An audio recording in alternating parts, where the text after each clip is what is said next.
A TMZ video was released after the holidays showing Dana White, the current president of the UFC, slapping his wife in the face twice after she initially slapped him. I am using this situation to call out the hypocrisies of ESPN and the media in general. 8 years ago, former NFL player Ray Rice was recorded punching his wife in the face, knocking her unconscious after she initially slapped him. Now, I want to make this clear. We don't condone domestic violence of any sort, regardless of who, what, and the gender of the perpetrator. Now listen closely to Stephen A. Smith, his response to the Dana White situation. Well, my immediate response to that is whatever discipline he should face is the kind of discipline he would impose upon someone he oversees, because that would be consistent with who he is. Now, I will openly confess to you, and I certainly, we shouldn't end this segment without getting your take on this. I will tell you this. Dana White is not just somebody that's connected in the world of sports. He's a friend.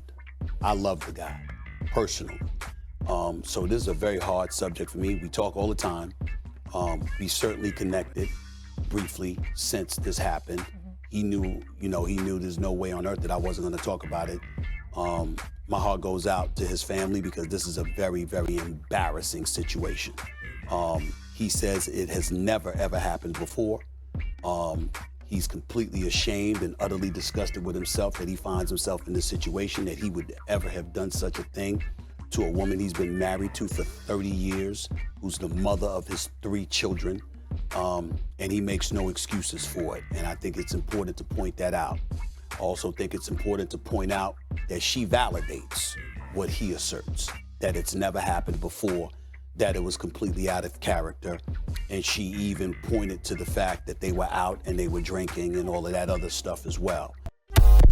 Now listen to what Stephen A. Smith said about the Ray Rice situation. We keep talking about the guys. We know you have no business putting your hands on a woman. I don't know how many times I gotta reiterate that. But as a man who was raised by women, see, I know what I'm gonna do if somebody touches a female member of my family. I know what I'm gonna do. I know what my boys are gonna do. I know what I'm gonna have to remind myself that I work for the worldwide leader. I'm gonna have to get law enforcement officials involved because of what I'm gonna be tempted to do.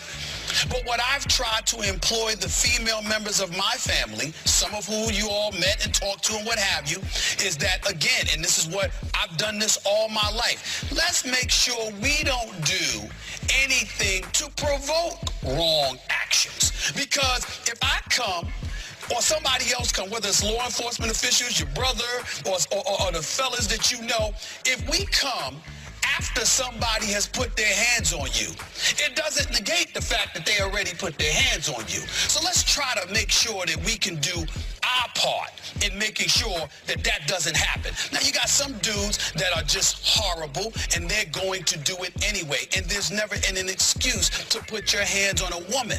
But domestic violence or whatever the case may be, with men putting their hands on women is obviously a very real issue in our society. And I think that just talking about what guys shouldn't do, we got to also make sure that you can do your part to do whatever you can do to try to make sure it doesn't happen. Stephen A. Smith was suspended and gave a public apology for his comments. Good morning. On Friday, speaking right here on First Take on the subject of domestic violence, I made what can only amount to the most egregious error of my career. While elaborating on thoughts concerning the NFL's ruling versus Ray Rice, following a domestic dispute with his then fiancée, I ventured beyond the scope of our discussion by alluding to a woman's role in such heinous matters, going so far as to use the word provoke in my diatribe. My words came across that it is somehow a woman's fault. This was not my intent. It is not what I was trying to say. Yet the failure to clearly articulate something different lies squarely on my shoulders. To say what I actually said was foolish is an understatement. To say I was wrong is obvious. To apologize, to say I'm sorry, doesn't do the matter its proper justice, to be quite honest. Now, listen to Molly Qerim's response to the Dana White situation. I just want to say a couple of things. They talked about being drinking heavily. Yeah. When you're under the influence, not shining moments, often people don't make their best decisions. So in that sense, it's a cautionary tale. Yep. And in terms of it being an isolated incident, I've known Dana since he's 22. I have the utmost respect for him. Yes. And I don't judge people by their worst moment. I agree with you on that punishment part. And the other piece that I just want to say, as a woman, it was also his wife's hands on him. So no one should be putting their hands on anyone. Okay. Male, female, female, male.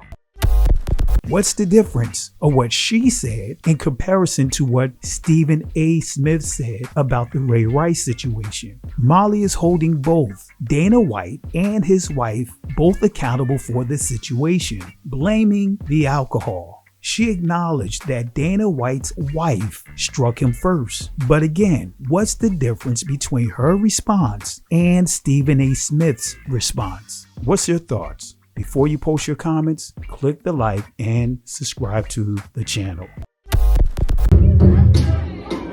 Listen, Genesis chapter 11 verse 10 explains the genealogy of Shem. Shem was a black man in Africa.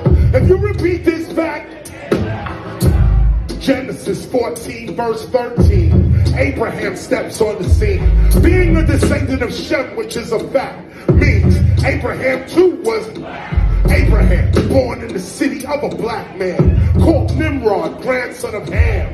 Ham had 4 sons. One was named Canaan. Here, let me do some explaining. Abraham,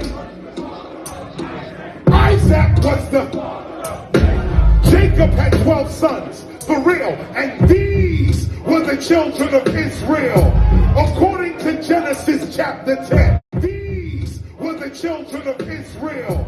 According to Genesis chapter 10, these were the children of Israel. According to Genesis chapter 10.